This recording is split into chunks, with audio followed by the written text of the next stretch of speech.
For centuries, the Roman army dominated battlefields with discipline, technology, and superior numbers. But at the edges of the empire, barbarian tribes, lacking the same military structure or resources, discovered something Rome could not control: geography. Instead of facing the legions head-on, they turned the terrain into their greatest weapon, transforming forests into traps, rivers into barriers, and swamps into graves. This strategy not only leveled the playing field, but also led to some of the most humiliating defeats in Roman history. Imagine being a Roman legionary marching through a dark forest, the trees so thick they block out the sunlight. Everything seems quiet until chaos erupts. Arrows fly, the ground entangles your feet, and the screams of your comrades echo through the shadows. What began as a routine march becomes a deadly nightmare. It's a fight against the terrain, an invisible enemy, and your own fear. This was the grim reality many soldiers faced on the empire's frontier. But how exactly did barbarian tribes turn the land into a lethal weapon? What surprising strategies did they use to ambush seasoned legions? And why, despite all their training and technology, couldn't Rome adapt to these tactics? In this video, we'll uncover the secrets behind these barbarian victories and explore how geography shaped the fate of one of the ancient world's greatest powers.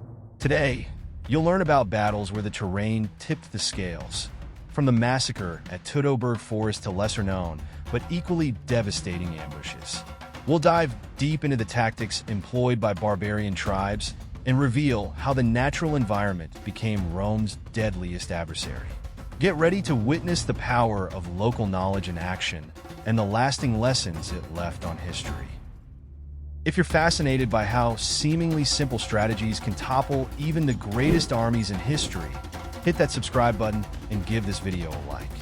Join us as we continue to uncover the mysteries and lessons of the past that still resonate today. In the heart of a dense forest, the Roman legions marched with their characteristic discipline, confident in their ability to conquer any foe.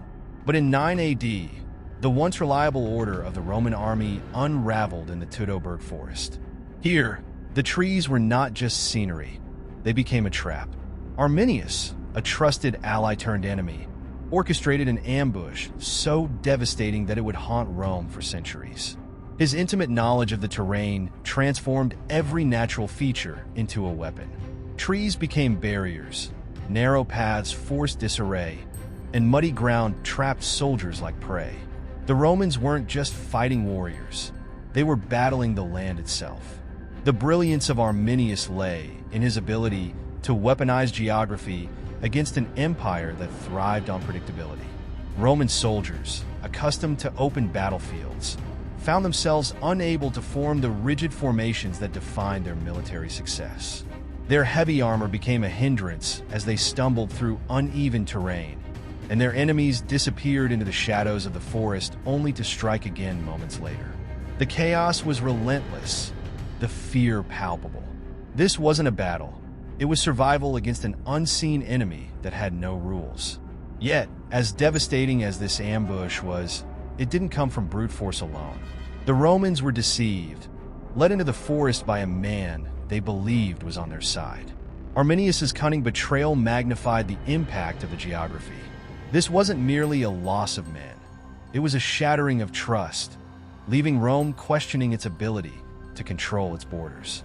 But was this devastating defeat solely the result of the terrain, or did the Roman reliance on their own strengths also play a role in their downfall? If the environment posed such a challenge, why didn't Rome adapt? Or more intriguingly, could their military structure have been part of the problem? This paradox of strength becoming a weakness reveals even deeper vulnerabilities, ones we'll explore next. The Roman army was a marvel of engineering, organization, and discipline. But in the wrong conditions, these very strengths became liabilities. Designed to dominate in open fields, Roman formations required space, coordination, and time to assemble. In a forest, swamp, or rocky mountain path, these strategies fell apart. The tightly packed shields of the Testudo Formation, so effective against arrows in battle, left soldiers helpless against guerrilla-style ambushes from above were behind. The very tools that had forged an empire suddenly became ineffective in the wilderness. One glaring issue was the Romans' reliance on heavy armor and standardized tactics. Their equipment, designed for close combat in predictable environments, weighed them down in swamps and narrow mountain trails. Against enemies who moved swiftly and unpredictably, the Romans were outmatched. Tribes like the Caledonians in Britain or the Dacians in the Balkans exploited these weaknesses mercilessly. A Roman column stretched thin in rugged terrain became an easy target, with soldiers unable to support each other effectively. Even their roads, often celebrated as symbols of Roman ingenuity, became vulnerabilities.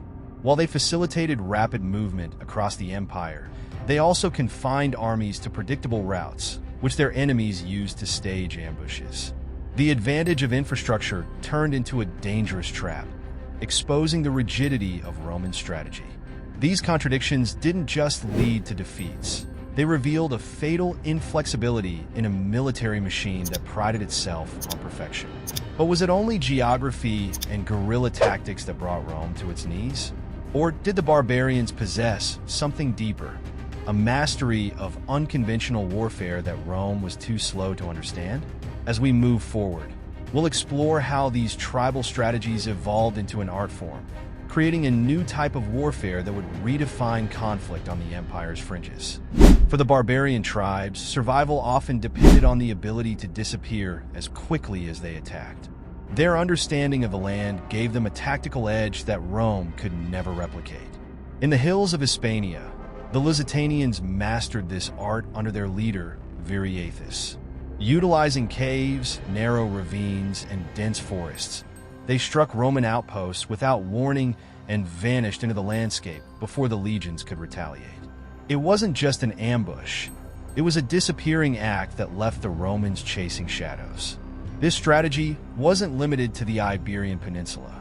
Across the empire's borders, tribal warriors used the terrain to create confusion. Along the Rhine River, Germanic tribes struck Roman forts in lightning-fast raids, blending back into the forests as if they were part of the natural world. These attacks were psychological as much as physical. The Romans, trained for decisive battles, were forced into a war of attrition they didn't know how to fight. Each engagement left them more exhausted and demoralized, their fear of the unknown growing with each step deeper into enemy territory. Even when Rome managed to fight back, they couldn't hold their gains. The tribes didn't rely on fixed positions or permanent settlements, which made them elusive. The Romans' inability to pin down their enemies frustrated commanders and drained resources. Their rigid strategies clashed with the fluid, adaptable methods of the tribes, exposing a fundamental weakness. Rome was prepared for armies, not ghosts. But what happens when the elusive tactics of the barbarians go beyond mere survival? Could these seemingly disorganized tribes have influenced Rome's own military strategies? And if so, what lasting impact did this unconventional warfare leave on the empire's approach to conflict? The defeats Rome suffered at the hands of the barbarian tribes were more than tactical embarrassments. They were lessons that reshaped the empire. After the devastating loss in the Teutoburg Forest, Rome abandoned plans to expand further into Germania.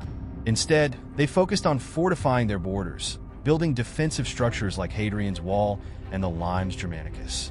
These changes signaled a shift in Rome's strategy from conquest to containment, an acknowledgement that their enemies' mastery of the terrain could not be overcome by brute force alone.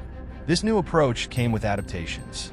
Roman commanders began to value mobility over rigid formations, adopting lighter armor and faster units to counter hit-and-run attacks.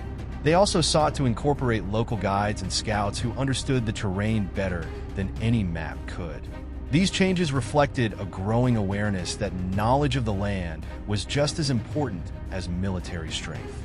Rome was learning from its enemies, albeit slowly and often at great cost. However, these adaptations couldn't erase the psychological scars left by defeats. The once unshakable belief in Roman invincibility was fractured. Stories of massacres and ambushes spread through the empire, fueling fears that Rome's dominance was not as absolute as it seemed. The tribes had proven that even a superpower could be humbled by those who knew how to wield the natural world as a weapon. But if the barbarians forced Rome to adapt, how far-reaching were these changes? Could these shifts in strategy have sown the seeds of the empire's eventual decline, as Rome struggled to maintain control over increasingly hostile and complex frontiers? Or did they reveal a resilience that allowed the empire to endure longer than it otherwise might have? Rome's strategy had to evolve, but did these changes strengthen the empire or expose its weaknesses? If you're fascinated by how Rome adapted to the challenges of war, you won't want to miss the incredible story of Caesar's 10th Legion, the army that achieved the impossible at Alesia. Discover how their discipline, loyalty, and battlefield mastery secured one of the greatest victories in Roman history. Click now to watch and uncover the secrets of Rome's most legendary soldiers.